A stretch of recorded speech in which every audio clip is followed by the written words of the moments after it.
quando que você atua, você dá esse curso, você é delegado de polícia, Sim. e qual outra coisa que você é perito em...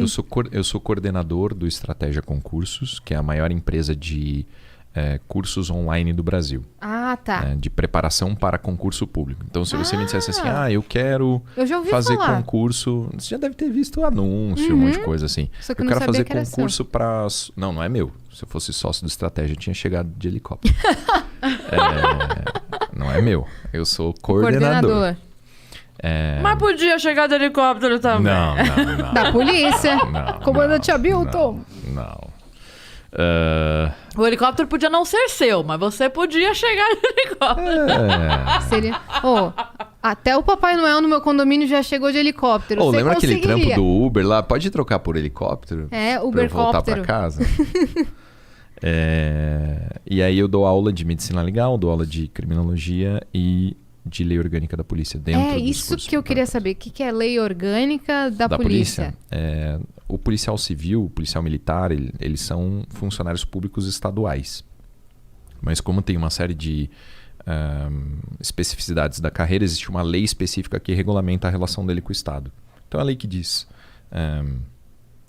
quando que eu pratico uma infração administrativa, quais são as vantagens do cargo, quais são os direitos e deveres, progressão na carreira. É chato pra caralho. Entendi. É bem mais... É chato. Legal é medicina legal.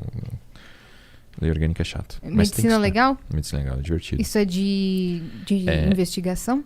Tá dentro da investigação. Eu trabalhei 5 anos no departamento de homicídios, trabalhei com local de crime e...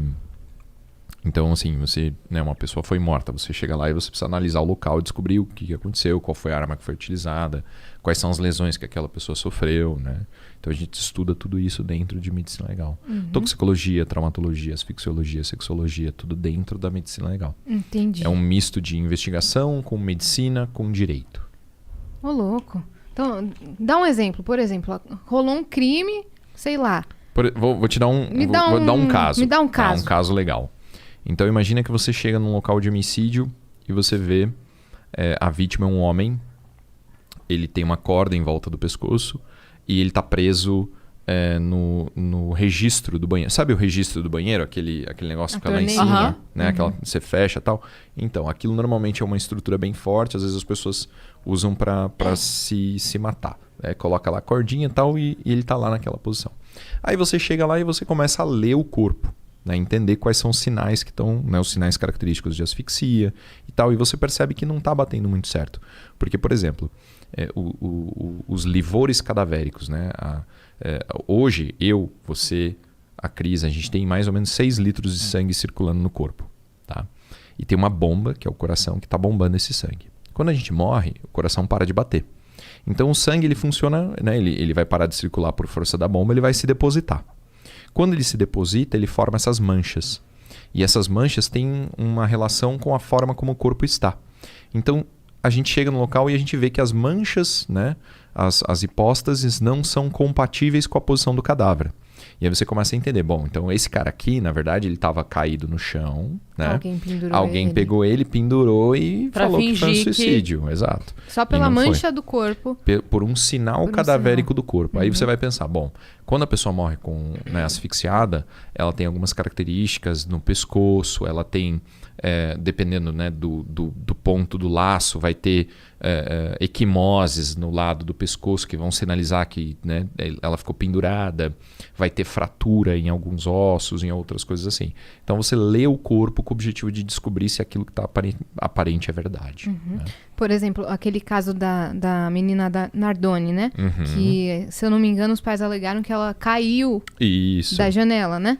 E dá para como que dá para descobrir se ela caiu ou foi empurrada, se Então, isso é um a pouco queda mais é muito difícil. parecida? É um pouco mais difícil de você ler o corpo e saber essa dinâmica. Mas eu não lembro se vocês lembram do caso da menina Sofia?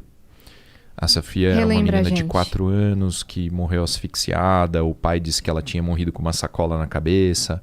Eu trabalhei na investigação desse caso, né? E quando eu cheguei, né, o que o pai falou? Ele falou que ele entrou no banho e que a menina tinha asfixiado, né, com uma sacola plástica. Acontece, existe. Isso é um acidente, né? Aqui a gente da não criança tem nenhuma, brincar, né? a gente não tem nenhuma sacola plástica na mão, mas a sacola do supermercado ela é muito fininha e ela forma uma válvula na boca da criança, né? Quando ela expira, o ar sai e quando ela inspira, faz um decréscimo de pressão e o saco plástico vem em direção à boca e faz essa válvula e impede a respiração. Quando eu cheguei no local de homicídio, né, o crime tinha, né, o fato tinha acabado de acontecer. A primeira coisa que eu fiz foi, né, pedir para o perito medir o saco plástico, medir a circunferência da cabeça. Já quando eu peguei no plástico, eu já senti que ele era muito grosso, que não era compatível com a função da válvula. A gente já começa a trabalhar esse caso, a gente levou eles para a delegacia, ouviu todo mundo, acompanhei a necrópsia, depois a gente... né, na necrópsia, o que a gente percebeu? A menina tinha o tímpano perfurado. Então, perfuração de tímpano não tem nenhuma relação com asfixia no saco plástico. Sacola, é verdade. Né? Então, o que a gente descobriu? Ela tinha uma colônia de bactérias dentro do pulmão que era compatível com o estômago. Então, quer dizer, como que o vômito foi parar dentro do pulmão numa asfixia? Não é característico, entende? Ela tinha... Caralho, que maluquice.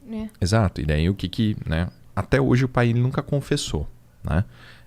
A minha teoria, analisando o que aconteceu, é que... Ele tá preso? A menina... Ele ficou preso muito tempo, mas ele, né, acabou sendo solto por um determinado tribunal. Ele... Na minha teoria, ele deve ter dado um tapa na menina, porque ele é destro e era o ouvido esquerdo dela, que estava perfurado. Então ele deve ter dado um tapa na menina, perfurou o tímpano.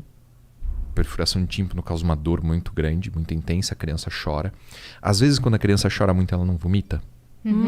Né? Ela então chorou, vomitou, ele deve ter tentado tampar a boca dela, por causa do choro, a intensidade e tal, no desespero. Ela acabou aspirando vômito, acabou sufocando, morreu asfixiada. Né?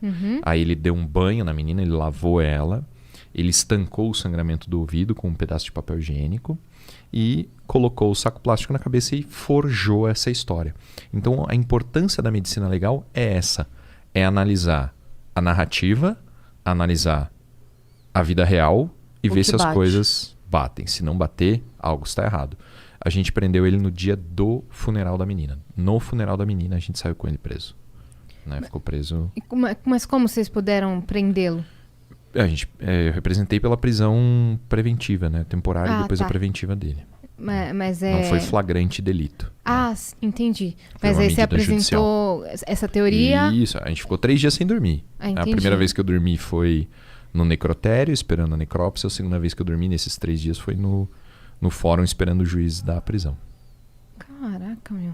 E você sempre quis seguir nessa profissão? Desde quando você era pequeno, você sempre A minha família é toda de militares, né? Então eu queria fazer algo nesse sentido, né? Eu queria ser funcionário público da área de segurança, né?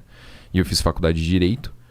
Então acabou que se apresentou. Eu nem sabia que existia polícia civil, que existia delegado e tal. Eu conheci um delegado de polícia no começo da faculdade.